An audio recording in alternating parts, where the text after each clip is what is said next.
Then I begin to look in the realm of the spirit, and God began to open my eyes. Because say, my servant, I say, yes. He said, look very well. I'm looking in the realm of the spirit. And he said, I want to teach you something. Then I begin to ask God, what is it you want to teach me? God said, the Hausas are poor because of Nigeria. I said, what is this? He said, the Hausas are poor because of Nigeria. Why are they poor? He said, they are poor because they are using Nigeria to deceive them. That if not Nigeria or oil or whatever, the Hausas have the mass land to plant cassavas, to plant yam, to do agriculture, to do ranching, to do whatever they want to do, and to harvest bulk food that can be exported all over the world and make several billions on daily basis. And all Hausas would have been the richest people in what they do than the present condition that they are facing today, including the Fulanis, that is Hausa Fulanis. They are supposed to be richer than what they are facing in Nigeria. Which means Nigeria has become like a bondage that has caged the Hausas and caged them that they cannot see. They cannot know and see the uncountable resources that is on their ground and the endowment of all different kinds of soil that they have. The Lord said it to me. He said, for them to come out of this, they must go back to drawing board and go back to their place and cultivate their land and forget about oil or crude or whatever. Government say, government did not say. And face what God has put in their land and cultivate their land and export what God has given to them already. That one put by the side. And the Lord now took me straight away and come to the Westerners, which is the Yorubas. And God said, Yorubas are poor today because of Nigeria. Go to Abuja, collect money. They are poor. Why? They have neglected the water. The waterways that run all through Lagos straight away to Edo and all the rest of the seashore and everything that God has given to them should have been fetching them billions on daily basis and make them wealthy and very rich. Cocoa plantation and other plantations that the Yorubas has that will make them very rich and wealthy, even richer than oil say, oil did not say. And the technocrats and the things God has put in them. But the issue of Nigeria or no Nigeria, blah, blah, blah, blah, blah, has belittled them and made them poor. And then I said, what again? The Lord took me straight to the eastern part of Nigeria. And the Lord said, look at this place are like a place where they have come to use leg and match it, and scatter everything. That the intellectuals, the giftings, the gift of the people, human resources alone in the eastern part of Nigeria, the Igbos and the other neighboring brothers and sisters in that has it down.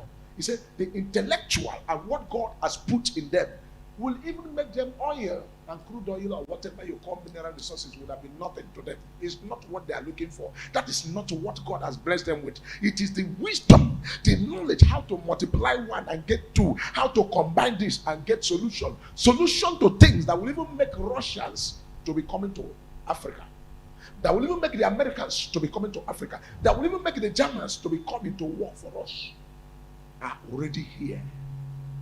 Then I begin to ask a question. I said, God, why is it that all these things are there and people are suffering? He said, because the people that are supposed to harness it as good leaders has not done their homework. Rather, they are busy politicizing things, chasing shadow while the real things are there. And the Lord said, take oil away. Take all these things away. Stop crude oil. Let the people go back to what has been given to them. You will discover that in the next 5 to 10 years to come, crude oil and the rest of them, nobody will mind about it. These are the facts. These are the truth. And these are the reality of things that the people in position, the people in authority, the people should be able to look at and invest on human resources. The greatest asset in this Nigeria, the greatest asset in anywhere in this very part of the world that we are, is the human resources. And then if we cannot use the human resources that God has given to us, what else are we ready to use? Are we going to look for animal resources? Or want to go for mineral resources? No, all of those things are being fed away. They are not real thing. The real thing are the human resources, because he said the people have not worked on human resources. Rather, they have chased mineral resources to the detriment of human resources. That is why when they are digging or want to collect crude oil, they don't care about who lives there or who does not live there. That's why when they go for mineral resources, they will not care about the people, what they think or what they don't think. That's why they concentrate on how they were going to tap this and tap that, and not care on how to develop the people. Because the development of the people is what will come back and fall back to the society and give the society what the society is lacking. These are simple truth and fact. Believe it or not, God is not partial. God has given everybody, Yorubas, the Hausas, the Igbos, in God's own point of view. Their poverty is because of the crude oil. The crude oil in Nigeria is the reason that Nigeria is poor, because it has made Nigeria lazy. That's made the people lazy. He has made the people to now forget about intellectual. You will see somebody in Nigeria will now be looking at someone that went overseas, where a place is organized and people are working and getting their real payment for what they work for.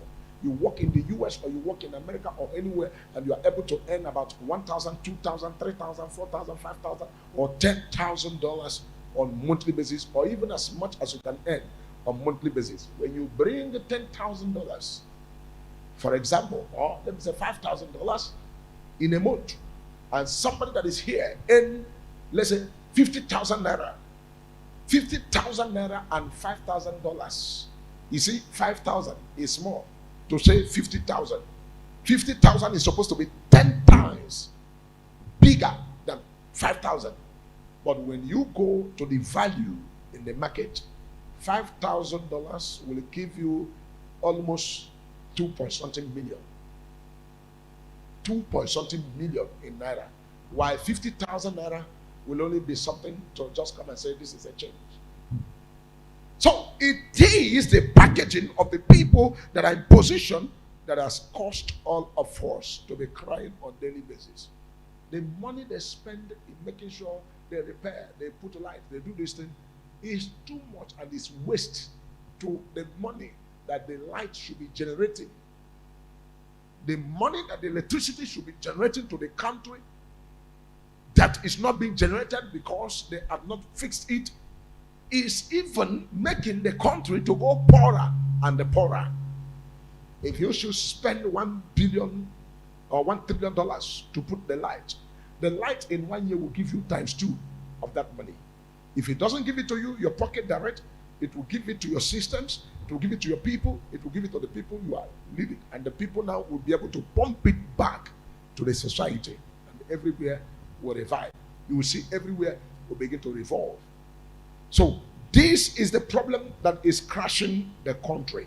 So we need prayers and we need the right thing to be put in place. Every one of you should understand that the reason why the poverty is here is not because the people this tribe or the other tribe, is because of the crude oil that they concentrate on. Let us go and take the crude oil. Let us go and drill it. Let us quickly take it and sell and pay. No, you are supposed to use your wisdom. They have given you the power of policy to make policy, The policy you make is what should even enrich the people, not to mine or to go and borrow or to go and this. Another thing that makes the people poorer and poorer is the money borrowed. Every money borrowed to repair things or to put things in place makes the people poor and poorer and poorer. The more you borrow, the more poorer the people become. The more you pay, the more richer you become. So you can say, okay, let me go and borrow 50 billion. You borrow 50 billion, you become poorer. You get poorer because borrowing is not part of God. God said, you shall not be a borrower, but you shall be a lender. And the secret that the China is using today, that you see China getting richer and richer, the more and the more, is because they are lending to many nations. You will come, you say you need money. China will say, okay, how much do you need? They say $1 billion. They will give it to you. Because when they give it to you, you become a slave. The slave you become is that you must always try to please them. Even when they are in your country to do anyhow thing, you will not argue. You will not talk. You will keep quiet. And they will do whatever they like because you are owing them 1 billion. And the 1 billion you are owing them, under 1 week, they have recovered the money. But it's not on the direct recovery. They come indirectly, they recover the money, and you continue to be a slave. These are the things.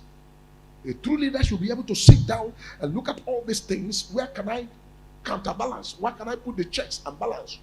And then when you put the checks and balance, you'll be surprised that the checks and balance and the accountability is what keeps you on board. That is what keeps you moving. Your ability to counterbalance, your ability for checkup, your ability for accountability, your ability to be transparent, your ability to listen to people, your ability to hear the people and the yearning of the people is what keeps you moving and makes you a good leader. Oftentimes, Moses will listen to the people. The people will say, this is our problem. We have not taken this. We have not taken that. It's affected.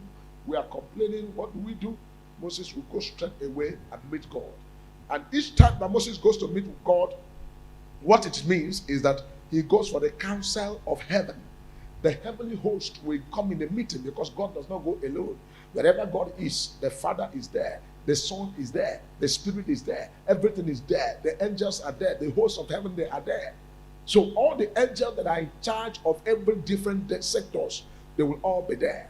And when God says, okay, Moses, do like this and do like that, even if it is impossible, the host of heaven and the angels that are assigned to do those things will accompany Moses and go and make sure that the word of God does not go and come back to him void.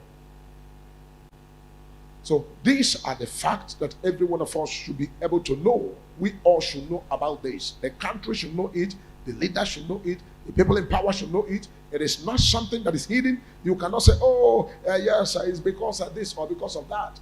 And you as a true leader does not complain. A true leader will never complain. He will never say, oh, it was because the people that were there before me, they are the cause of this problem. No. A problem solver. A leader is a problem solver. A leader is the person that confronts problem and take over. Look at a person like David in the Bible. David came and his people were taken captive. They came, the enemy came and took all these people, their wives and their children and everything. What did David do? David went and consulted God. In the process of consulting with God, that was when the heavenly host, the angels and all the departments and everything that is in heaven that take charge of things were also consulted because of God. And he said, should I go after these people? God said, yes, go. He said, if I go, can I be able to overtake them? Shall I go and overtake them, recover all? Shall I pursue them? He said, pursue, overtake, and recover all. And what did David do? Immediately, David came back and told his people, let us move. He encouraged himself. He did not say, oh, it was because of the securities that we are on board. The people I give the position. There is somebody, before that thing happened, at least there are people that when David was going, there were people, get men that were there. There were security people there. Police is there. Army is there. Navy is there. And so many people are there that should do work of security. Yet they were there and the people were taken captive. But David refused to do what? To blame anybody. He never blamed anybody. Rather, he went after the people. And the Bible says, as David went after the people, God said, go, pursue them. Pursue them without failing. Overtake them and recover all. And what happened? He moved, he pursued them, and they overtake them, and they recovered all. And not even a person were destroyed. They recovered all and bring them back home. That's an example of a true leader. So if they are complaining, oh, the money is there, this, create the environment, create the enabling environment. And if you know you are not fit for any position or anything that is given to you, hand it over to people that are fit. Let the people that are fit do the work. The time has come that we will no longer allow people that are not fit to handle public offices. People that are not fit should go and sit down. People that are fit should take over. People that are ready to hear the people with wisdom, with knowledge, with understanding, with the right thing in place, should quickly, without wasting time, without failing, quickly assume the position. Assume the position and do the work. It is the work we are after. It's not the name. Oh, the minister of this, the president of this and that and that. That's not what we are after. What we are after is the work is done. So the things of God and the calendar of the Almighty God, God is looking forward to all these things. God is watching. What are we doing? What is it that you are doing with the position given to you? Or you are after, oh, this one want to break the country. I said it yesterday. I said, the people that want to break the country are not the agitators. I said, it's not the agitators. It's not the secessionists. It's not the people that are asking for referendum or whatever. People that want to break the country are the people that are sabotaging. I said it. I'm a prophet of God. And this is why the nation is going poorer and poorer and poorer and poorer.